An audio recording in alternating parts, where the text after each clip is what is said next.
We are already in the second week of our draft breakdowns that we're going to be doing leading up to the draft in April. We got 10 guys done this week. We're going to do a whole video right now. Throughout the entire week, if you're watching this after the fact, if you're on Spotify, this gets uploaded there, Apple Music. We do about 10 players every week where we do film breakdowns on YouTube, King Cold Sports. That's a lot more informative. Those are a lot of fun to do. I try to open up the conversation in those videos. I want to do this last show the end of every week to kind of continue those conversations and then maybe not finish them yet. We're not going to be finished with them until through the draft, but also just kind of continuing them. And then I'm going to take your guys' opinions. I'll do like my spiel on everybody and then read the comments if there's any, and then kind of just go from there. But we got 10 players we're talking about this week. Carnell Tate, TJ Parker, D'Angelo Pons, Kyle Lewis, Dametrious Crownover, Michael Trigg, Emmanuel McNeil-Warren, Ted Hurst, Rahsul Faison, and Jaden Dugger. Carnell Tate and TJ Parker are the two guys that we're talking about this week that are likely first-round picks.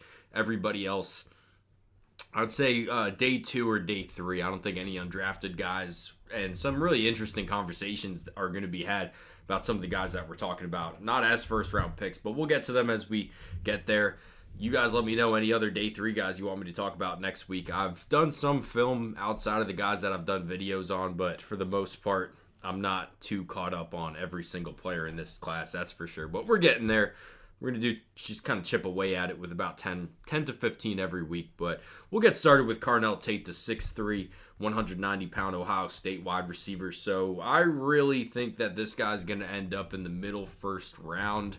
And the one thing that is kind of concerning about Carnell Tate to me is you just take a look at him. He's a pretty skinny wide receiver, but that's really the only, I think, concern about Carnell Tate is the overall frame. How does he handle hits in the NFL? We'll talk about that, but I want to get started with the positive. So the first thing with Carnell Tate, I said this when we did the video, is this is the guy that if you're a high school receiver, even if you're a college receiver, I'm not going to lie, some NFL receivers as well, I think you watch Carnell Tate, that's kind of the guy that you want to emulate. And I only brought that up because I do a lot of recruiting on this channel, watching the top high school players in the country. And a lot of high school kids will reach out to me and they'll be like, oh, thanks so much for doing this. I really like doing this to watch the top guys so I can try to copy them and become a better football player. If you're a high school football player, do not watch other high school football players. You're not going to get better. A lot of those guys, especially coming out of high school that get recruited by Alabama, Georgia, blah, blah, blah, those guys are just great athletes. They're just freak, physical specimens. They're not good football players yet. They're great athletes. You don't have to be a good football player to be a good football player in high school. That's true for a lot of guys in college as well when they're so much faster and so much more athletic than everybody else. They're so much bigger.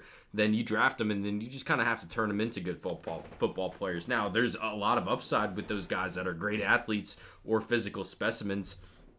They get drafted early because the coaching staff and the brain trust and the GMs just say, wow, if this guy can really turn into a great receiver, he'll be a great receiver. Well, Carnell Tate doesn't necessarily have that top flight athleticism. He doesn't have that, 6'5" frame or a guy that's 6'3", 220. He's just going to bully everybody around. But I'll be damned if he's not one of the best receivers in this draft class. So I think that if you're anybody, if you're just a guy that wants to get better in his beer league at football, but more especially if you're a high school football player or you just want to understand, what makes a great receiver, I think you just watch Carnell Tate, and if he rubs off anything on you, you're going to become a much better football player because I think he really does the little things in a big way. So the biggest thing with Carnell Tate, kind of to that point that makes him such a consistent receiver or such a technically refined receiver to me is the way that he works back to the football. Everything is away from the body. That's one of the biggest things that you'll watch college guys do, and they'll separate, they'll get open, and you just get so worried when they start catching the ball at their body. Carnell Tate, I'm not sure there was a single play on the entire highlight or the entire 4 games that I watched of Carnell Tate where it even got to his body. Everything's away from the body, very strong, even when it doesn't have to be. We're going to talk about Michael Trigg in a little bit, who's a great player, great tight end that we'll get to later, but Carnell Tate, even on those easier catches where he could let it get to his body, he probably would have been fine. He is so consistent at coming back towards the quarterback, at working back towards the quarterback, and attacking that football away from his body. And I think Carnell Tate might be one of the easiest wide receivers to throw to because he is 6'3". He is a bit longer. He's a bigger receiver in that sense. he makes himself even bigger by the way that he just works back towards the quarterback, the way that he's always showing number 17 to the quarterback. He's always working back towards him. It's always away from the body. There's a lot of receivers that don't do that, and that turns into interceptions real quick. You're never going to have an interception that you throw Carnell Tate's way because he didn't work back towards football. He's so consistent with that. That's where it starts. I know that kind of seems like a boring thing, but I mean, there's just a lot of guys that we try to turn into good receivers that are great athletes, and they just never really get that down. Carnell Tate already gets that down. Great route runner as well. The change of direction happens real easy. I think that something else that I talked about this week is he just kind of understands defenders as leverage against zone coverage, and he does such a good job of either flattening or kind of widening his route based on what's in front of him. And there was one play against Michigan where it happened so quick, and it's such a fast thing. These guys run. Carnell Tate, I know he doesn't have that top end speed that we'll talk about in a little bit. He's still running real fast. It's a very difficult thing to just kind of feel that, just to feel that defender's leverage and then run a different route based on what he's doing. And there was one against Michigan where that defender was kind of got caught like lacking on the back end, and then Carnell Tate just flattened out his post route so well. It happened so fast. Ended up going for a big touchdown. So he just feels that leverage, and he really can take advantage of that leverage because of first, having the mental understanding of he's not going to be able to get underneath this if I run it this way, but also having the acceleration. So this is kind of where the Carnell Tate starts turning negative. We're talking about him kind of turns negative. And I think that some people have a misunderstanding of what the first round in the NFL draft is. A lot of people want to draft the next TO. They want to draft the next guy that's going to just have highlight reel after highlight reel, or they think that drafting a guy in the first round means he's going to come in and be an X factor from day one. I don't necessarily think that's what you do in the first round. I don't think that's the kind of player Carnell Tate is. There's kind of a rule of thumb. I don't know how true this is over the past 3 years, but last time I checked the statistics, I don't know where I saw this. Might have been on Reddit or something, but the rule of thumb is about a third of the guys that get drafted in the first round are busts. They barely do anything in the NFL. The other third are guys that are just, solid NFL starters. And then the last third are those all pro players. So, I mean, having a 33 miss percentage in the first round, that's a pretty big number. Carnell Tate's one of those guys that I don't think that he's going to set the world on fire. I definitely think he's worth an early first round pick to a mid first round pick because of how consistent of an NFL receiver I think he'll be. He does the small things in a very big way. And anyways, getting into the quote-unquote negatives about Carnell Tate, we talked about the frame. I kind of worry about him holding up in press man against press man, and I think that Ohio State did a good job of kind of sneaking him away from that man coverage, getting him out of the backfield, kind of lining him up so there wouldn't be that much press that he would face. Saw it against Washington a lot. They kind of mix up coverages pre-snap and kind of, mess with the quarterback's head a whole lot in that way. I thought he looked fine against that, but at 6'3", 190, he is very spread out. That is definitely an area for concern. But the main thing I think that I've seen people talk about is the top end's lacking, the real 40 speed. I think I saw 4.6 for Carnell Tate somewhere as the expected 40-yard dash.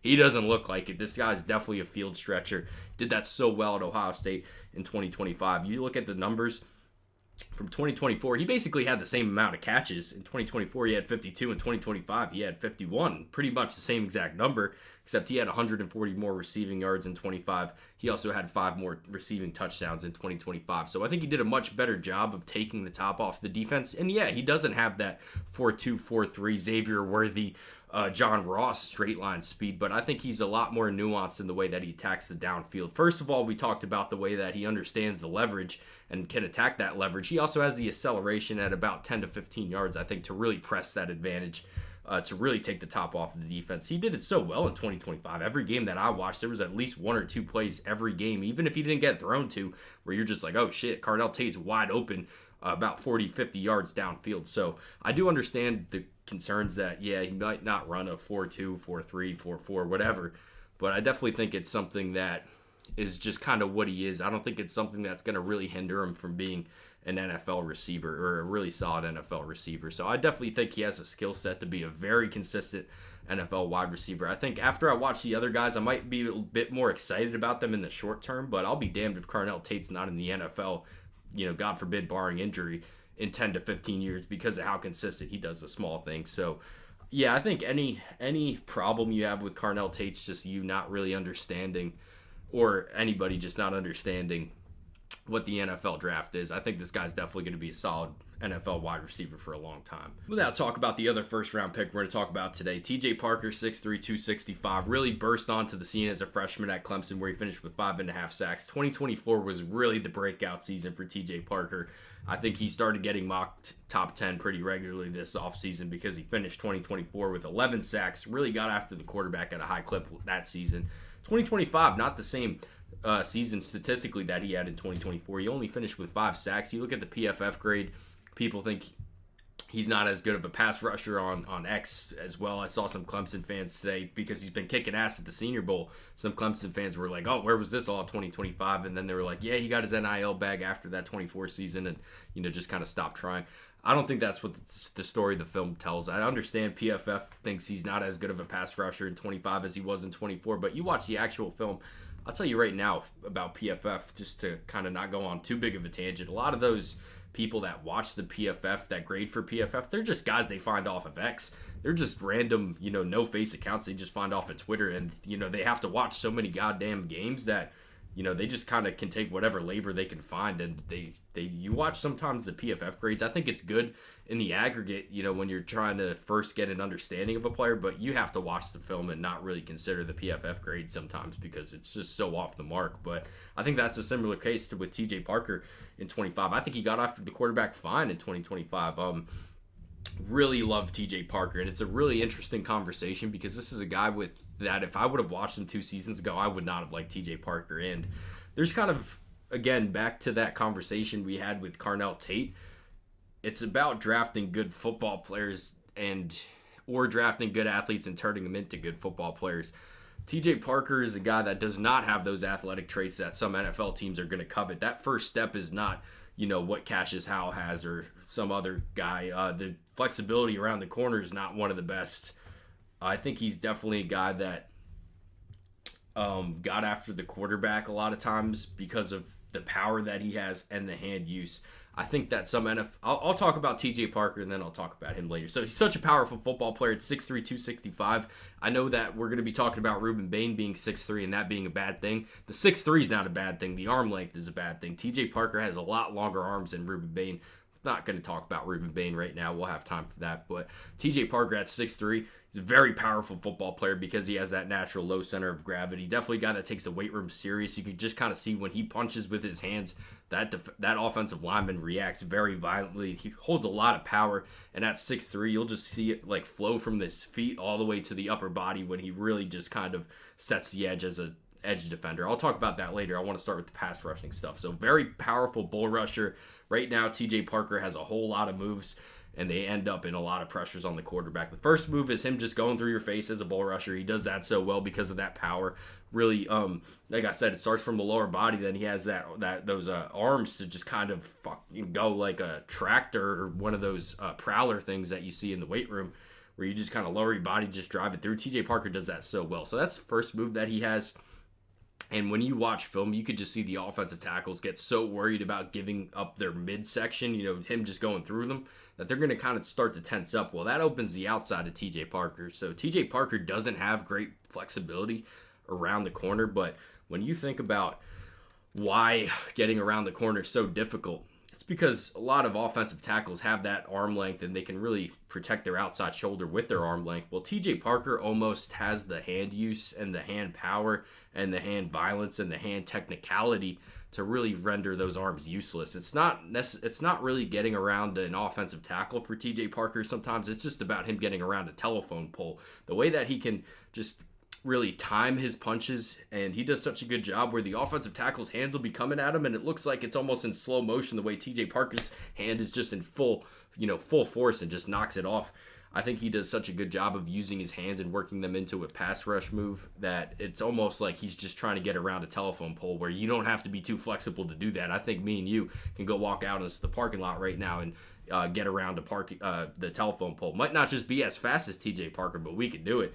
That's almost what it becomes with TJ Parker. So I know people are going to talk about, they're worried about the flexibility and him getting around the around the edge and getting after the quarterback that way, but I think he plays a different game than those very athletic edge rushers that are just trying to get to the outside with that first step, that closing speed, and then turn the corner, then get after the quarterback. He's not playing that game. It's not based on speed. It's not based on athleticism. It's based on the power and then the hand use to go to the outside. So I definitely think he's going to get after the quarterback at a high clip at the next level. Feel really, really good about him as a pass rusher. That's where it starts.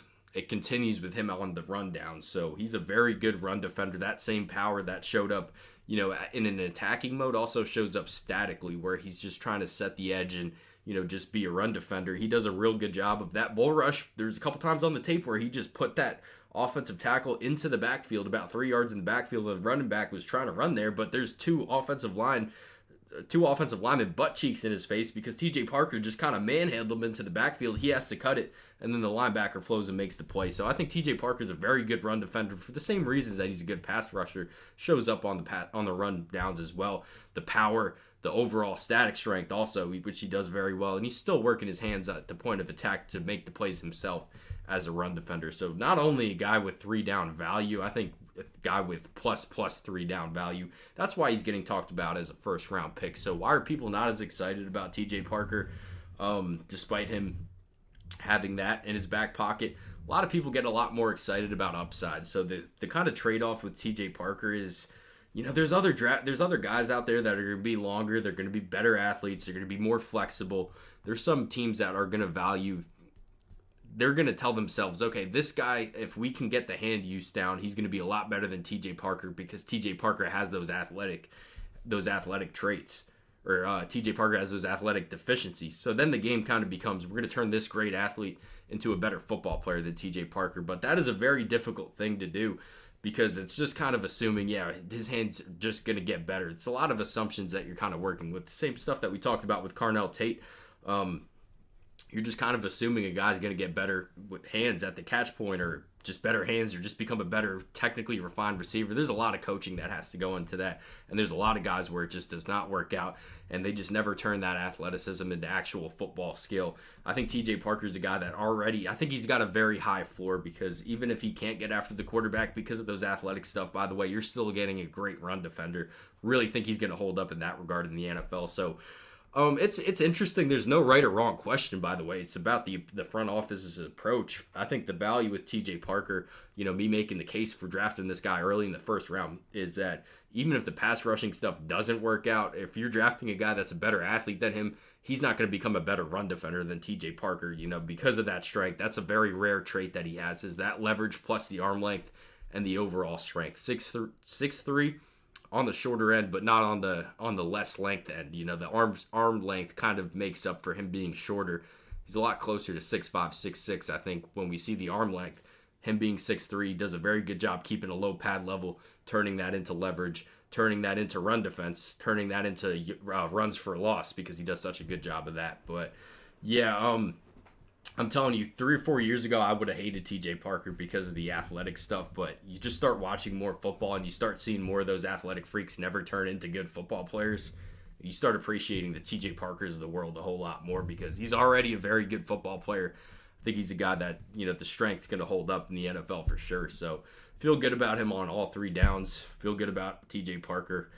As a mid-first round pick, I'll say mid to late. I do think the athleticism is a real area for concern, but yeah, definitely not enough, in my opinion, for him to fall out of the first round. Yeah, we'll move on to Kyle Lewis, the Pitt linebacker that is 6 foot 225. So I actually originally listed him as 6'1" on all my graphics. Or I originally listed him at 6 foot, and then I saw that he's listed at 6'1" on some other website, and I'm like, I have to change it all because it's actually important for him. And then at the Senior Bowl, he measures in at 6 foot 225, and still the Senior Bowl numbers are going to be a lot more accurate than what ESPN has listed, but I'll wait till the combine to really, start talking about that like that's the real true length. So Kyle Lewis is a great athlete. He's a linebacker, a guy that was first-team All-American at Pitt in 2024. Really good 2025 as well. Not just the stats, but watching the film like we did this week. But he finished with 81 tackles, 8.5 TFLs, 3 sacks, 2 interceptions, 6 career interceptions that Kyle Lewis has. But yeah, so really, I kind of hate football, despite me having an entire YouTube channel on it that I commit all this time to. No, I don't hate football, but one of the things that we kind of keep doing is talk about, okay, this guy's a linebacker, this guy's a so-and-so, almost like it's baseball, or I don't know, what's another sport? It's kind of like basketball now. Football's turning into basketball where, yeah, guys, there's a point guard, there's a shooting guard, there's a small forward, but like, what is really the difference between a point guard and a center? It really doesn't exist the way that it did 20 years ago. Football's turning into that, especially on the defensive side of the ball, and especially with players like Kyle Lewis. So just because he's listed as a linebacker doesn't mean he's your, 6'5", 250-pound, whatever Brian Urlacher was of 20 years ago. It's a completely different game now. So Kyle Lewis is a very interesting football player because he has the athleticism of a defensive back, but not the athleticism of defensive. I think the combine is going to be very important for him, so we can kind of define what he's going to do in the NFL. But what he did at Pitt, anyways, we'll talk about Kyle Lewis, the football player, then start talking about Kyle Lewis, the NFL draft prospect. But great athlete for a linebacker. I think that Kyle Lewis plays his best football when there's a lot of space being eaten in front of him and another linebacker that can take on a block. When that happens, Kyle Lewis just flies sideline to sideline and makes plays all over the football field. The straight line speed's great. He's a great tackler as well. I think that you could tell that he takes the tackling form serious, the way that he keeps his head to the side, the way that he keeps his shoulders straight, the way that he keeps driving after that initial contact. He does that so well. He's a great athlete. He's really great in pass coverage. That's what he does best. That's what's going to get him drafted, hopefully day 2 for him. The hips are so fluid. There was one play against Stanford. The entire Stanford game was a great pass coverage game for Kyle Lewis, but there was one play where the tight end runs like a 3-yard out, and Kyle Lewis just explodes on it so well, and he's all over that. And I was like, wow, he might jump this out route for a pick 6 the way that he jumped it. It turns into a wheel route, so Kyle Lewis is all upfield, and you're going to be like, oh, shit, Kyle Lewis is going to get beat on a double move there. And then Kyle Lewis just flips his hips so easy, and then he's on top of that wheel route the entire time somehow, despite him just crashing on that original 3-yard out, and then he actually intercepts the football on that play. So very impressive hip fluidity that Kyle Lewis has. He's a great pass dropper because of the athleticism, but also the instincts that he has as well. Everything's at 100 miles per hour as a run defender and as a pass in his pass drops as well. So, just such a versatile football player also because he really gets after the quarterback well. He did this well at the Senior Bowl, I'm pretty sure. I haven't watched the practices yet, but the couple games that I watched live or the practices that I watched live, it's just like same thing that shows up on film, so I wasn't that surprised. But gets after the quarterback very well. So at 6'1", 220, I know it's not a 6', 220. It's not a prototypical pass rusher build, but I mean, when you got a guy that's 6 foot, it's a lot harder for an offensive tackle to bend all the way down and block him. As good as TJ Parker is, there's a whole lot of TJ Parker to get your hands on. It's not the case with Kyle Lewis. So he does a really good job of leaning into that 6 foot because of he's also very flexible, that same fluidity that we talked about as a pass dropper. He does a very good job when you ask him to get around the edge and kind of turning the corner or in the A-gap. Just there's like that one little move. I don't even know what it's called where you kind of like just fake to the inside. It's almost like a juke move as a pass rusher. You fake to the A-gap and then you just kind of come around to the B-gap. He does that so well. Gets after the quarterback because of the athleticism. But also the technique. He does have a pass rushing plan, which is rare because he was asked to do it sporadically. So definitely a guy that's a versatile weapon on a defense. So what's the negative stuff about Kyle Lewis? Why is this guy not a first-round lock? Why is this guy not a second-round lock? Why have I seen him actually mocked in like the 4th or 5th round, which is insane to me. But what does he do in the NFL? It's very difficult. At 6 foot 220, he's definitely a tweener in every sense of the word, a tweener between a defensive back and a linebacker. So you kind of get worried about this guy as a defensive back because as good as the athleticism is for a linebacker, it remains to be seen how good it is for a safety or a defensive back in the general sense. So it's kind of like, okay, we can move this guy to box safety, but are we going to feel good about this guy playing deep zone? You know, is that 40 time good enough, as good as it is for a linebacker? That's really the question. So I think a lot of people, there's a lot of whatever the reverse of clarity is, unclearness, a lot of smoke, fog about what exactly Kyle Lewis is going to be in the NFL. And rightfully so. You know, at 6 foot 220, this guy does not get off of he's not going to get off of blocks in the box. Like I said before, he makes a lot of plays when the lanes are clogged up in front of him and he can just kind of run and hit. But that's a big thing. You need a lot of big defensive linemen in front of him. You need another linebacker that can take on those blocks, because when they get to Kyle Lewis at 6 foot 220, he just does not have the physical acumen or the physical gifts to get off of those blocks, as athletic as he is. And that's really what it was in college, is it didn't matter because of how fast he read run and how fast he was able to take himself there. He's great at taking good angles, by the way. That's what he does very well. All that stuff happens so well, but in the NFL, the offensive linemen are a lot faster. They're a lot more intelligent. They can get to Kyle Lewis a lot faster. So it's kind of like, how does he get around that? It's a very, very interesting question, and that question's been answered with a 4th round grade, according to some people, or a 5th round grade, actually, I've seen, according to some people. So my response to all that is, I think that they're very much undervaluing the versatility that Kyle Lewis is going to bring to a defense.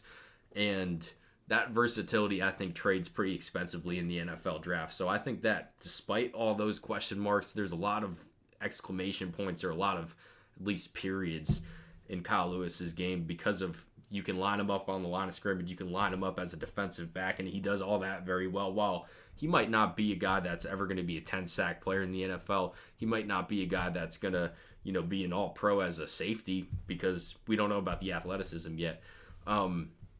He does it all well enough, I think, to merit a pretty early draft grade. So my answer, I'm going to say this again about Emmanuel McNeil-Warren, but there are a lot of those matchup nightmare tight ends that are 6'4", and it's not always the 6'4" that's a problem for nickelbacks.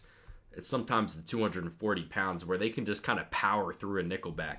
Those bigger tight end, those guys that flash out into the slot, that's split out into the slot. I think Kyle Lewis at 220 is much better. While he is smaller for a linebacker, he's a lot bigger for a safety or a defensive back.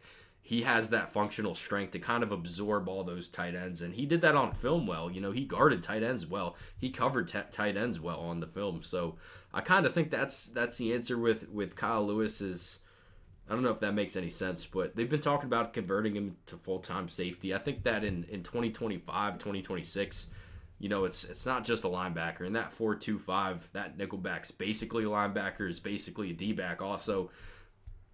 I think that's what he's going to do at the next level. So it's just kind of like, how good of an athlete is he to justify that? I don't know. It remains to be seen, but I think he's a great football player. I understand why people are kind of pumping the brakes on Kyle Lewis, though. But I also don't think that he's going to put on enough mass to stay in the box. You take a look at Kyle Lewis right now. He's small, and it doesn't look like he has that much more room to add that much strength or weight to his frame. So the other answer might be, okay, well, at 6 foot, while he is shorter, what is Nick Bolton? Isn't Nick Bolton like 5'10"? Can he put on enough weight? Can he keep adding weight to really, feel better about him being a linebacker? I don't think he can, and I don't know if that's complete crackpot science of me just looking at Kyle Lewis, but he looks like he's about tapped out when we're talking about mass that he can add. Maybe I'm wrong in that, but I think that he kind of is what he is physically at this point in his life, in my opinion. So all that to say, I think the versatility does trade expensively in the draft. Like I said, I do think he's worth a 3rd round pick. I also think we kind of overrate the NFL draft and the kind of players that get drafted in it. Sometimes the good football players just get drafted, and we can kind of look past all those question marks. But I'd say 3rd round pick based on talent alone and versatility. All right, we're going to have to speed up. We can't do 10 minutes for every player. Otherwise, we're going to be here all day. The next player I want to talk about, it's Michael Trigg. We'll switch it up and do some offense. I think we started with offense. We'll go back to offense. Michael Trigg, the 6'4", 240-pound tight end that went to Baylor in 2024 and 2025. He started at USC with Jackson Dart. And I like my mind had a Mandela effect, because the way that I remember Jackson Dart and Michael Trigg leaving USC for Ole Miss was like they were a package deal and they took visits together. I really do remember that. I don't know where else they visited, but I'm pretty sure they went to like Ole Miss at the same time. But I went to find like an article about it, so I would make sure I was being accurate in that, and I just couldn't find anything. But I remember them entering the transfer portal as a package deal. They end up at Ole Miss in 22. Obviously, very good decision for Jackson Dart. Michael Trigg didn't work out in Oxford. It happens. got pretty banged up in 2024 or 2022, that is. And then I think he saw the writing on the wall in 2023 that he wasn't really going to break out at Ole Miss, so he just kind of put himself in the red shirt, gave himself a red shirt. I think that's how it went down. Ended up transferring to Baylor. 24 was okay. 25, he really broke out last season. 50 catches, almost 700. He finished with 694 receiving yards and 6 touchdowns. So very productive last season. The film was great. There was never a doubt about the talent with Michael Trigg. Even going back to USC, watching the high school film, like, you knew Michael Trigg was a good football, or he knew he was a good football player. It's just kind of about turning that into receiving yards in the college football, and he ended up doing that in 2025 in a big way. Like I said, almost 700 receiving yards. So Michael Trigg is a great athlete. Really think he's great at the catch point. He is. There's some highlights on the film. You'll watch the Michael Trigg tape, and you just cannot believe some of the balls that he brings in. Not only the ability to kind of attack it and high point it with 2 hands and kind of contort his body, he does that well, but they just, like, there's somewhere, I wish I had a football. I used to have one here so I could kind of do this kind of stuff and have like a visual demonstration, but I don't know where it went. But there's somewhere, he just kind of gets them on, and he just gets a death grip on the football, and it's almost like you kind of are surprised that the football doesn't run out of air the way that he just has a grip on it. It's one of the craziest things I've ever seen. Like, really, really great trait that he has coming down with it, and he does it consistently also, watching the entire game. So, like, sometimes you'll watch a 6'4" receiver and the highlight tape looks awesome, and then he just doesn't come down with as many of them as the highlight tape would lead you to believe. Michael Trigg certainly comes down with a great deal of those, I think. But also the one-handed catch ability. There's some that he just kind of sticks one hand out and still brings them in. So on the video, I had a nice line. I got to repeat my nice lines on this. But, when he has 2 hands, it's a vice grip, one of those things that you just kind of crank. Like, think Casino, where they have the guy's head in a vice and they just crank it and his eyes start popping out. It's like that when he has 2. That's what the ball looks like. Is like if the ball had eyes, like, you'd think it would start popping out. But then he's got one hand. It almost turns into a pair of pliers where you could just, really just grab onto something. So with one hand, with 2 hands, I think if he had no hands, he'd find a way to catch the ball. He does that so well. He's got really long arms as well. So I know 6'4" at its face doesn't seem like that tall of a receiver, like that big of a weapon, at tight end, but I think we'll like the arm length when we see that. He's a very good route runner. He's very agile for 240 pounds. He changes direction very easy. Does that well, split out as a wide receiver. You could tell that he definitely has some suddenness to him. So I like his ability to get open at the next level. And there was a big play in the end of the Arizona State game where Baylor was down by 7. And he made a really nice play. This is what I think is crazy about Michael Trigg that the mainstream media won't lead you to believe. He's a very intelligent receiver. I think he does a good job feeling for the soft spots in zone. Everybody knows that about Carnell Tate. I'm not coming up with anything crazy saying that. But with Michael Trigg, he does that very well. Also, I think there was one play against Arizona State where he's just kind of over the middle, and then you could tell him and Sawyer Robinson's eyes just kind of locked up, and the linebacker that was on Michael Trigg thought he was kind of taking the play off. And Michael Trigg just kind of just goes like that, and it kind of leaks into the middle of the field wide open. Nice throw by Sawyer Robinson to a hard guy to miss. Michael Trigg, as big as he is, just sticks out his big paws, brings it in, and then he just kind of hits a second gear into the end zone for a touchdown to tie the game. They end up losing that game. I think Arizona State kicked a field goal right after that. But, yeah, that was a very impressive play. So you're getting a guy that is a massive target that brings in all kinds of throws. In the red zone, it's special. He also has the ability to get open deep. I think the straight line speed's okay. I don't think we're going to get blown away by the 40 time. But when you watch him run routes, it looks really good. So that's what you get with Michael Trigg. What you're not getting with Michael Trigg right now is a consistent run blocker. He's shown some really good things on tape. I think he's shown even more bad things on tape. I just think that he doesn't take it serious right now, which is a shame because when you do see him try, he does it very well. Also, as a route runner, when he's on the backside of progressions, it's just not a priority for Michael Trigg to get open, which, it is what it is. That's just kind of what it is on film. And I really think if teams can convince themselves that he can, really be a lot more consistent with that in the NFL. I also think it's kind of hard to not take that serious in the NFL. I understand in college football where your NIL number is what it is. But in the NFL, they're just kind of cut your ass if you don't do that. So I kind of feel better about these guys kind of doing that at the next level. It's not that he can't do it. He definitely can. There's some really nice run blocking clips on his highlight tape. Mainstream media won't lead you to believe that. Just kidding when I say that. I'm just being facetious. And another thing, that is what it is, but I really would like him to see him lean into his long arms and those really good ball skills a lot more. Like Carnell Tate, we just said that how aggressively he attacks the football on a highlight tape, that shows up throughout the course of a game because he does that all the time. Michael Trigg does not do that all the time. A lot of times, part of it is him wanting to get upfield and making a play with the ball in his hands, but there's some times where that makes sense on a concentration drop where you're catching it away from your body, you're trying to make a move, and you just don't bring it in. There's a lot of times where Michael Trigg, when it's an easier catch, just kind of lets it get to his chest, and he ends up dropping it. He does such a good job downfield attacking the football. It's just like it kind of has to be an obvious situation where he has to go up and attack it for him to actually attack it. There's a lot of times where he just kind of let it get to his body, bounce off his chest for an incomplete pass, but that's a consistency thing. I think any issue you have with Michael Trigg is not the athlete or the specimen that he is. Just kind of has to be a bit more consistent in more phases than one. Ultimately, I think if we watch the other tight ends and we're not as excited about them, we'll say Trigg's a second-round pick. I got him in a third-round pick as a third-round pick right now. But, yeah, the effort stuff is like – I think this point's important, by the way, and it's something that didn't exist as much as it used to.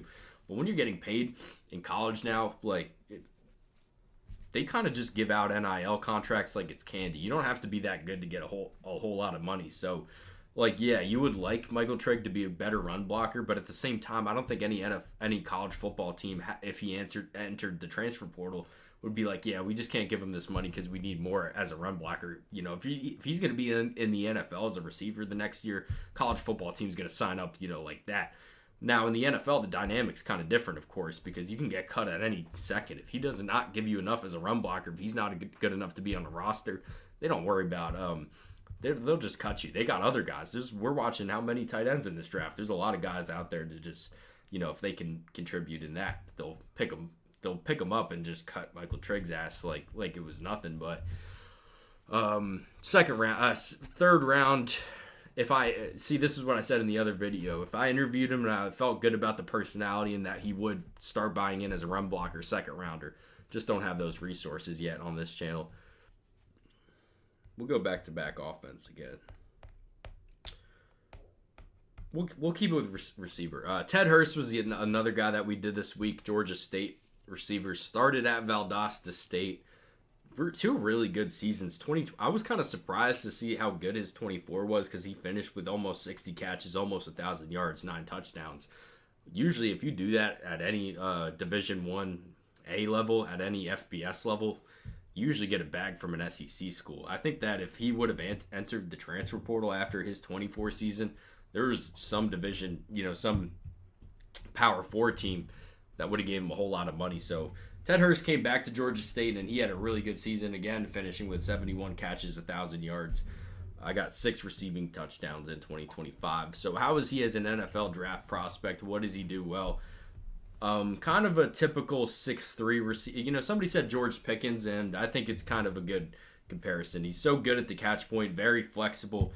We watched Jacoby Lane the other week, and he's not quite as tall as Jacoby Lane. He's the same athlete. The way that he can contort his body, he's got very strong hands away from the body as well. Big receiver at 6'3", really leans into his length, like how he does that. But what I love about Ted Hurst is he is a great route runner. Everything's so under control.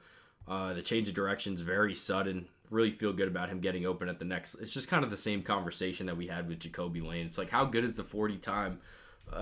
Then we'll feel good about him being a lock to be a day 2 pick. But until then, it's just like, can he separate in the NFL? I think that kind of remains to be seen. I think it's good enough. Love him as a route runner, though. I think that's all I really wanted to say about Ted Hurst. I don't have that much to talk about him with. We're going to talk about Jaden Dugger, the 6'5", 240-pound Louisiana Ragin' Cajun, a guy that I'm such a big fan of. And this was kind of a random find. I kind of am trying to prioritize day 1 and day 2 guys right now and just kind of fill in the day 3 guys. So I watch a lot of day 3 guys. They just don't make it on my channel because trying to do the good ones first, and then we'll kind of get to the more, when we have a lot more negative stuff to say about a prospect, we'll kind of push them off for the meantime. But we'll get those guys done at some point. Jaden Dugger was a guy I kind of expected that 6'5", 240. That's really why I watched him, because I saw 6'5", and I was like, oh shit, it's kind of an interesting football player. And you watch the actual film, this guy's going to be really good, I think. I think he's kind of a hidden gem. It's a guy that we posted on the We Draft site on the TikTok. He actually followed us on Instagram this week. So Jaden Dugger is an official We Draft site, I guess, follower. I don't know if we're legally allowed to call him an associate. I don't think we can. But so, yeah, first team All Sun Belt in 2025. A guy that really exclusively played off-ball linebacker. You look at 6'5", 240, kind of assume he was on the line of scrimmage a whole lot. He wasn't. So he did a really good job reading run and just kind of flowing. He did get caught up in the wash every now and then. But when you just kind of, like we said with Kyle Lewis, when you just let Jaden Dugger run and hit, it doesn't matter if Jaden Dugger's on the opposite hash and the running back's on the other number. He's going to get there. So the straight line speed is really good. Really going to like the 40 time. Really going to like the long jump, the broad jump, the vertical jump. He's going to do really well at the combine. He's also a very flexible football player. There's one against Ahmad Hardy, one run against Ahmad Hardy where Ahmad Hardy's kind of like pressing that first gap. Jaden Dugger's there. Then Ahmad Hardy just keeps stretching it to that outside gap. Jaden Dugger's there as well. So you kind of saw the way that he could just kind of flip his hips. We also did see that as a pass rusher. And while he wasn't asked to do it at a high volume at Louisiana, when he did line up on the line of scrimmage, he got around the corner real easy. We saw that same first step. We saw that same overall flexibility. There was another one in the A-gap where he did that Kyle Lewis kind of like left-right move and got after the quarterback. Finished with 4 sacks in 2025. This guy is one of the most interesting prospects in this NFL draft class, I think. So he's a very raw prospect right now. The pass dropping is awful. It's a real problem. He does not understand his pass drops. There's a lot of plays where we talked about with Kyle Lewis. He does such a good job of just kind of feeling a wide receiver without looking at him. Jaden Dugger just doesn't have that yet. There'll be drops. He has no issues getting into them. His flexibility is real good. He can flip his hips real easy and then just get into his pass drop real well. It'll just be like he gets there and then he just has to keep getting depth, and he just does not keep getting depth. And there's just going to be a 20-yard dig right off of Jaden Dugger's head. And there's one play against Missouri where he gets sucked in so bad and he's just kind of late getting into his drop, and he still almost makes the play because of how long his arms are. So I really like his upside as a pass dropper once that kind of gets down. And where I really get excited about Jaden Dugger is this guy is an edge rusher at the next level. So all those traits that we talked about TJ Parker not having, Jaden Dugger does have. So he certainly has the length. We didn't say length was an issue for TJ Parker.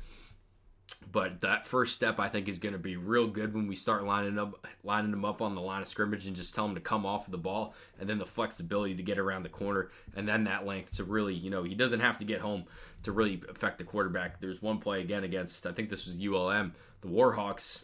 I think it's the Warhawks or the Battlehawks, where he just kind of sticks his paw and is able to just trip up the quarterback because of how long he is. So I think Jaden Dugger has a lot of upside as a 3-4 outside linebacker. It's not what he did at Louisiana. There's a big-time learning curve for Jaden Dugger to actually become a good football player, because he's right now a great athlete, and he's a pretty good football player. I think kind of undersold how he was as a run defender, but he is downhill. He does do a good job instinctually just getting into his run flow, or flowing to the run. But it's really just the hands. So that's the major thing that Jaden Dugger doesn't do well. Talked about TJ Parker having that great hand use. Jaden Dugger might as well not even have hands, the way that they don't get involved. And he didn't really get after the quarterback like we said. He wasn't asked to do that, so I'm not talking about it in a pass rushing context. But really, as a run defender, when he's just scraping over the top, there's some plays where he's in a position to make a play on the running back, except the offensive lineman is late with his hands, but his hands get there and just kind of get Jaden Dugger out of the play, where you just kind of wish he'd work a rip move. You just wish he would kind of work off of it right now. There's some plays that you can just see he's just kind of playing with the offensive lineman, and he's not that concerned about getting off of him. I just think once he really understands to get his hands involved, it's going to make him a much better run defender. It's going to make him I'll say a very high upside pass rusher, just because I think that's a point of development. But dude, Jaden Dugger is going to go earlier than people expect. I think I said that we'll be talking about round 2, maybe. I don't know if that's going to happen. That's kind of King Cold wanting to make a crazy take and then have it come true. I don't know if that actually happens, but I do think if you're a team that needs a project as a 3-4 outside linebacker with all the upside in the world, Jaden Dugger is the guy for you. I'm really excited about him. So is he only a 3-4 outside linebacker? Can this guy actually play off-ball linebacker in a 3-4 or a 4-3 or 4-2-5? I don't know. I don't know if the value's there, because I think that it would make more sense for him to play outside linebacker, where you're asking him to either blitz or get into his pass drop, which, those are the two things that he hasn't done well yet. If he gets him down, I think he'll be a real fun football player. Really excited about Jaden Dugger. One of those guys that I'm trying to plant my flag in early, I think. Next player we'll talk about is Rahsul Faison, the 6', 220-pound running back that went to South Carolina in 2025. Almost didn't play football at South Carolina in 2025. He transferred from Utah State. There was an expectation that he'd be able to play. He had to get a waiver cleared to grant him a 7th year, that's 7, S-E-V-E-N, year of eligibility. And it didn't get granted till about a week before the actual season. So the entire offseason, weren't really sure if we were going to see Rahsul Faison in a Gamecock uniform. And I think he actually started preparing for the NFL just in case to be in this draft as a Utah State. I guess he would be technically Utah State Aggie in this 26 draft. And he ended up getting it granted. We do have film of him in 2025. We'll talk about that. We have to, I said with who did I say this about? With Kyle Lewis, I said we have to address the 6-foot linebacker in the room, or I don't know who I said that about. Well, with Rahsul Faison, we have to address the 26-year-old in the room. This guy's 26, is an NFL draft prospect. He turns 26 in about a month, so much older prospect, and that's really going to affect his draft grade. But first of all, what Rahsul Faison does well, dude, he's very agile. The lateral agility is great. It's really good. He's such an intelligent running back. This goes back to the Utah State film, but the vision and the patience are so good. It's not just the patience, it's the actual decision making, because he's not too patient when he has to be. He does a good job of just kind of pulling that trigger when that timer goes off and saying, if I get caught dancing in the backfield, I'm going to go for a 5-yard loss right now. That doesn't happen on Rahsul Faison's tape. He does a good job of understanding I have to hit it now. Does a really good job of feeling cutback lanes. Dude, he really looks like he plays college football, like he's played 7 years of college football. Very intelligent running back, and his zone ability, his ability in a zone scheme is so exciting because he has those traits that a zone runner needs: the patience, the vision, and the lateral agility. It's going to make him a really high floor NFL draft prospect. And what kind of ceiling does Rahsul Faison have? It's difficult because he's already 26. I think that we talk about running backs especially being a very low shelf life at 22, at 23. So at 26, I'm not sure how long this guy's NFL career is going to be. I think we have to view Rahsul Faison a bit more like a free agent addition than a draft prospect, and that's where you get excited about the value. I mean, you think about it. There's a lot of guys that we'll talk about being great athletes. It's the same stuff that we keep talking about. Just have to turn them into good football players. Well, that takes time. Time takes money. There's years where you're paying a running back that's not ready to play in the NFL on a rookie contract, where you're paying him to not do anything, to just practice and not really pay dividends in an actual football game. Rahsul Faison doesn't need that time. He's already there. He is what he is as a football player at 26 and as an athlete. So I think you kind of have to view him as we get basically an NFL veteran. I'm not saying he's an NFL veteran, but basically on a rookie deal, that's a lot of value, especially when we're talking about him probably being a 4th to 5th round pick. I would be very surprised if we see Faison any earlier than the 4th round. And part of it is the age, but at the same time, he doesn't give you a whole lot past 10 yards. And I don't know if that's him already being an old man or if that's just something that he's never had.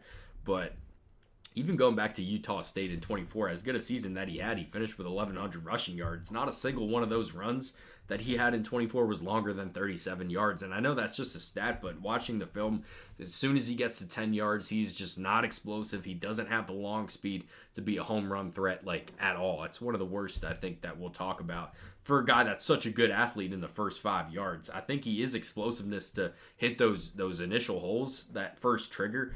It's just that he doesn't have a 3rd gear. I don't even think he has a 2nd gear. The 1st gear is okay. He can put it in drive. It's just like when we start asking him to go 40 miles per hour, it's just not your guy if you're looking for that. But I think in a zone scheme especially, think 49ers, certainly has a lot of, I think, a very high floor, especially him being older. Now, him as a receiver is pretty interesting because he didn't do that statistically throughout his college football career, but in space, he's got the skill set to make people miss in a phone booth, and he did that at South Carolina. Though he only finished with 120 receiving yards, he looked pretty good in that. Just wasn't really asked to run routes. I think if we work him out in the pre-draft process, feel good about his route running ability. He's also a pretty good pass protector. It's not going to show up on PFF, or other people won't highlight that, but he's a very willing pass protector. I just think that he just has to have a better feel of it. There's a lot of reps that are really good at South Carolina of him protecting the quarterback. And the pass protector as a running back, it's all about meeting that dude as soon as you can. A lot of guys you'll see, they just kind of are very timid and they let the guy get there and they just run through his face. And then that affects the quarterback. Rahsul Faison will meet him at the line of scrimmage, and that contact happens very far from the quarterback. He's shown some good things in that regard, but that's more of a development point. But then it's like when we even start saying the word development with Rahsul Faison at 26, it's just kind of like shut up. But yeah, so I think we got to view him as a free agent. I think there's a lot of value because he's a guy that's much further ahead of the curve. And while that is a negative, it's a positive in the sense that you're going to be paying him on a rookie deal. So I definitely think he's draftable. In my opinion, Rahsul Faison's not worth higher than a 4th round pick, but I expect him to go in the 5th round, barring something unforeseen with the other running back prospects. We'll move on to the offensive linemen that we watched this week. We're going to try to do more than one, I think, because people like talking about offensive linemen, especially with me. I know that I'm not an established draft person yet, or we'll see if that remains to be seen if that happens or not, but a lot of the other draft people don't really do offensive line tape, so I kind of noticed that a lot of people want to talk about offensive line. So we're talking about a 6'8", 336-pound offensive tackle that was recruited as a tight end coming out of high school. He ended up moving to offensive tackle at Texas A&M, and very raw offensive lineman, very high upside. Opposite of Rahsul Faison. Different position, but definitely a guy that's best football, I think, is ahead of him. It's yet to be played. I think Rahsul Faison's best football probably has been played, but keeping this about Dametrious Crownover, that, 6'8", he's a massive offensive lineman. He looks like it on the football field. I think he's a pretty damn good athlete for 6'8", 340 pounds. There's some guys that you watch with that size, and they just look like they're slow as molasses or whatever you want to say. He's actually pretty good, especially that first kind of burst to the outside shoulder. He certainly has first the length at 6'8", and then the overall athleticism to protect the edge. While that's good, I don't think the lateral agility is great. I think he kind of struggles to get back to his inside, and kind of see that as a run blocker, mostly as a pass setter, where he just kind of struggles to react to that inside move. And that might just be a reaction thing, but I think he's definitely athletic enough to stay on the outside, and certainly big enough to stay on the outside. Very strong as well. As a run blocker right now, he is very unrefined, but it's almost just like you let a bowling ball just kind of, roll it throughout your house, and it's just bouncing off of left and right, and he does a good job with the power. That first burst that you'll see, it just kind of knocks that offense or that defensive lineman off of down block on a double team. Just that first burst, you can definitely see how strong he is. It's just after that is where all the issues start to really show up with Crownover. So does not get his hands inside at all, and does not drive with the feet, but it starts with the hand placement. He's never in a position to really drive the sled because his hands are just kind of all over the place. Jaden Dugger, we just kind of did a 10-minute shit fest on him last week, which wasn't supposed to be negative, by the way. I just don't think he's the tackle at the next level. But for all the flaws that we kind of hammered home, he does such a good job of keeping his hands on the inside and just kind of driving the legs. Dametrious Crownover does not get the hands on as a run blocker at all yet. It's just a lot about him just bouncing off of dudes and just being a lot bigger than them right now. As a pass protector, the same stuff shows up. The hand placement is awful. There's a lot of clips where he's in a good position to make a block on the defensive end that's coming around the edge. It's just the hands never get there, and he just gets beats to the outside shoulder. The same stuff that we said about TJ Parker, where it doesn't matter that he doesn't have that bend because he can knock those hands out. If Dametrious Crownover was trying to stop TJ Parker from blitzing, TJ Parker would never have to use his hands because Crownover doesn't. He can just go around the outside without having that real athleticism that we talked with TJ Parker. But yeah, Crownover, real issue with the hands. It also makes him look like he's not 6'8", 340. And I get it was against Ruben Bain. I know how good Ruben Bain is, but there were a lot of clips on that game. It was also against Akeem Mesidor, where in the Florida game, he did a great job of it, where Crownover would just stick his hands out and he would absorb all that power, and he was able to just drop the anchor on an edge rusher. Well, in that Miami game, the hands did not get involved, and that allowed a guy that was much smaller than Dametrious Crownover, sure, very powerful football player that Ruben Bain and Mesidor are, but they still were able to just go through his face like he was 5'8", 240 or 5'8", 140 pounds, not 6'8", 340 pounds like Crownover is. So right now, you talk about a major area for weakness. He's very raw with the hand placement, and that allows him to not drop that anchor and just really kind of absorb all that power rushing. And, to boot, that hand placement on the edge rushers coming to his outside shoulder, really raw. So overall, I think Dametrious Crownover is a very raw prospect, but he's got the athleticism and the size, and he put some good things on tape. There was a lot of stuff where you saw him really just show what you wish you saw more often, and especially in the Florida game, he did a good job of just kind of absorbing all that power.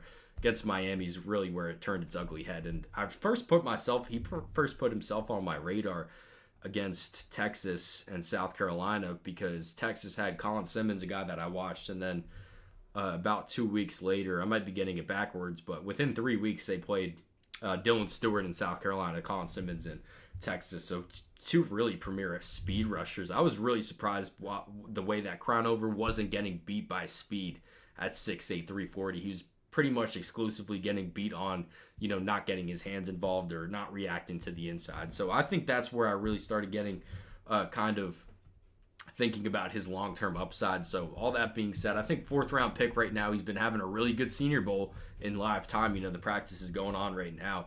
He's been having a really good Senior Bowl. So this week he might have elevated himself into a day 2 status, which with the upside that he has at the size that he has, totally understand why we might be talking about him being a day 2 guy. But right now, I feel like Dametrious Crownover is going to be an offensive tackle selected in the 4th round.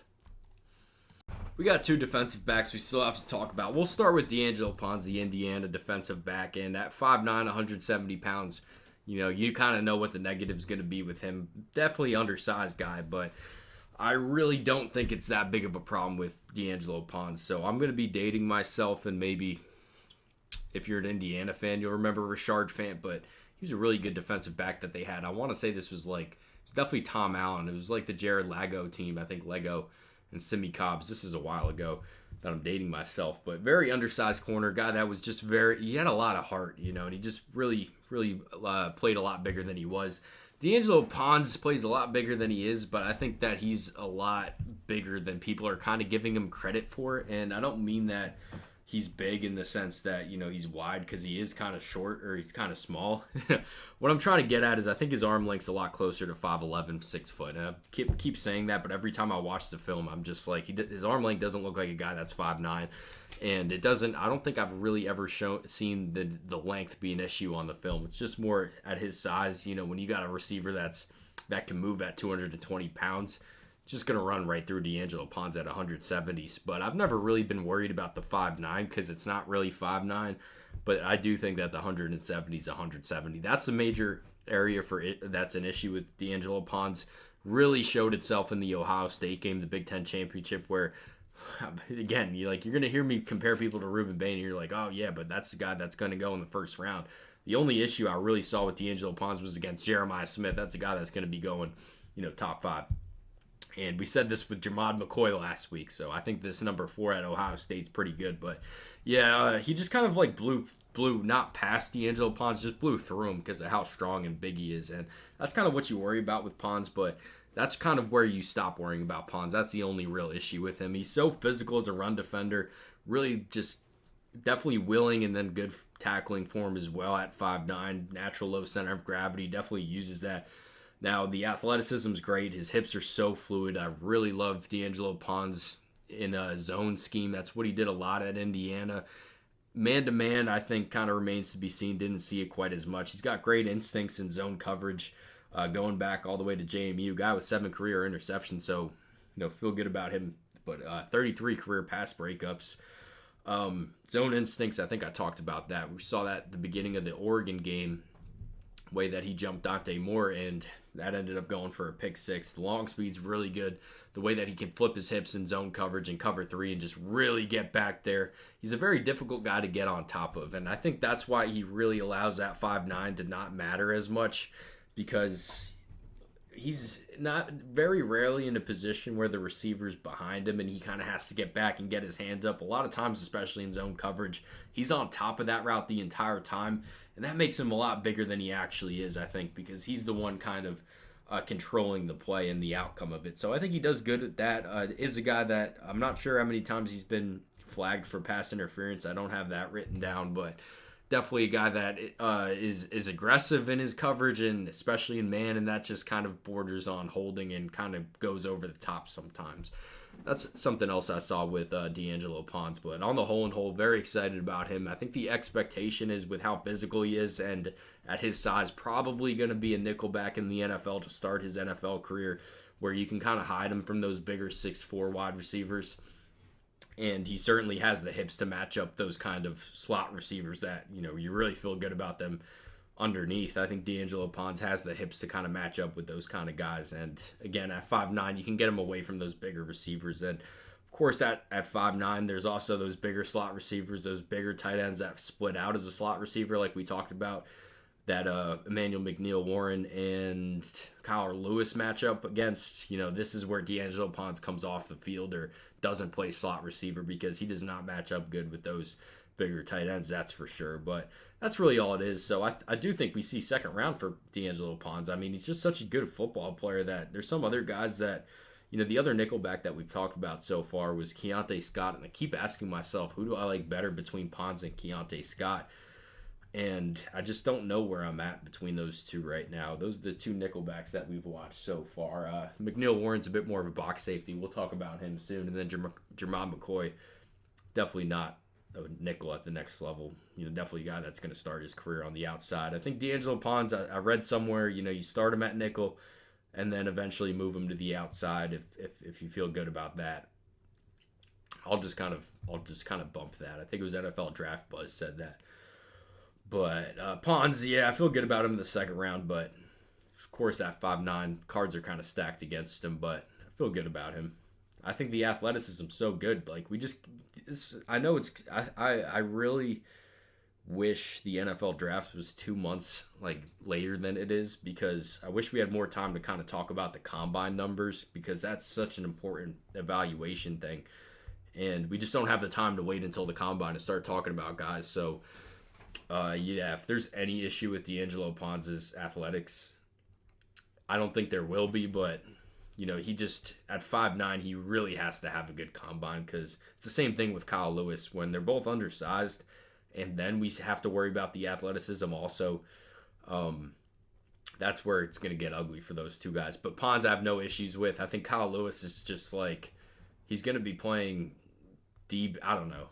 Kyle Lewis is the guy I worry about getting on. I don't want to say treated unfairly. It's just I feel so bad for these guys that are great football players, just not NFL size. I think Pons will be fine, but I worry for Kyle Lewis. And I love both of them. I really do. But I think Pons will be fine. Yeah, I think he's going to test great. And the last guy that we're talking about today is a max safety. Emmanuel McNeil-Warren played 4 seasons at Toledo, 3 as a starter, 214 tackles over 3 seasons, or 4 seasons, 3 as a starter. And that looks pretty good on the stat sheet. You're like, wow, he was really busy. He's got a really busy film as well. A guy that made plays all over the field. Not only a willing tackler, I think that we kind of set the bar low with a lot of defensive backs.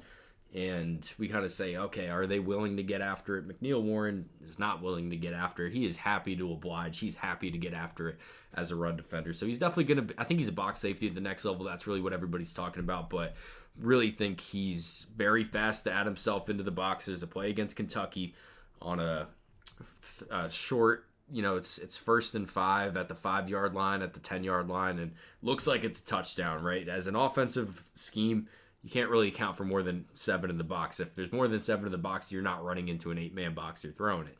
Well, with McNeil-Warren, he doesn't start in the box. Sometimes he does, but on this play, he was not lined up in the box. He's lined up, as a safety about 10 yards from the line of scrimmage, and every Kentucky offensive lineman makes a block.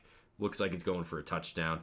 All of a sudden, number 7, our guy, Emmanuel McNeil-Warren, just, shows up out of nowhere, makes a tackle not at the line of scrimmage, but before the end zone. So he does that so often, and that was one example, but the entire games that I watched for Toledo, it's just like, just gave running, just the running game in general a lot of fits, because you can't account for 8 guys in the box, but that's really what you get when Emmanuel McNeil-Warren's on the other side of the football, because he's so fast to put himself into the box. And at that culmination point, by the way, very good tackler. We watched Keontae Scott, and it was the same stuff. He wanted to get after it. It was just like ankle bite. Really showed itself as a negative on his tape, because he's not a great form tackler yet. Keontae Scott isn't. But absolutely, with McNeil-Warren, he is great at that. Great at the form tackling, open field situations. He's great. Really just an overall great run defender. As a pass defender, he's pretty damn good as well. So I think we're not going to be talking about him playing free safety. Definitely think he's box safety.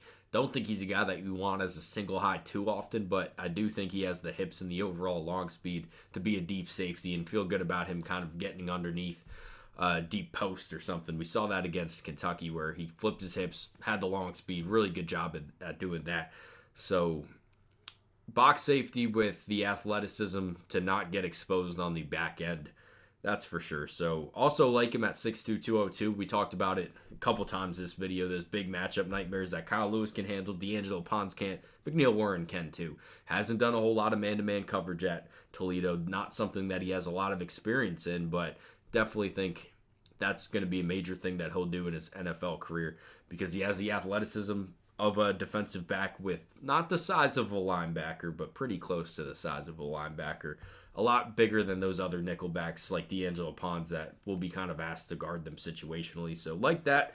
Now, what's holding McNeil-Warren back from being a really good NFL defensive back is that aggression. The same stuff that makes him a really good defensive back sometimes bites him in the ass. There's a couple times on the tape where, especially against Kentucky was the big one, where he red run, he fills the hole, and it ends up being counter, and he's just not in a good position to react or to make a tackle on the running back. Dowdle goes for an 80-yard touchdown because of him. So too long, like the breakdown is just too aggressive to fill his run holes, but aggressive. It's a difficult thing. He's just kind of has to toe that line a bit better now, because he's definitely over the line right now, and it turns into a lot of good plays. It also every now and then turns into a bad play for McNeil-Warren in Toledo in 2025, and that also shows up as a pass defender. There's one play against Bowling Green on a wheel route. It is a double pass. We'll be fair to Emmanuel McNeil-Warren, where he just kind of bites too hard, and there's a wheel route wide open behind him. That's another thing. And then also the zone instincts aren't great yet. So I think he has the athleticism to do it, and I think he has the intelligence to do it. It's just that I think he kind of gets away from his instincts as a zone defender. He does that so good as a run defender. It's just, I think that same comfort as a pass dropper, as a pass defender is not there yet. I think that's a point of development as well. But yeah, I like McNeil-Warren. I think day 3 until a good combine makes him a day 2 pick. Round 3 until a good combine makes him a second round pick. I think that's where I'm sitting right now. But yeah, that's this week's show. We're going to do the next 10 next Friday, so please stay tuned if that's something you're interested in. This was a lot of fun. You guys comment on these guys, and then we'll at next week's show, we can kind of start talking about them at this segment, at this segue of the video. But I appreciate you guys for watching. If you're on what is it called? Spotify, if you're listening to this audio only, please check out the YouTube channel, King Cold Sports. We do a lot more stuff on there. But I really appreciate you guys for watching and listening, and thank you.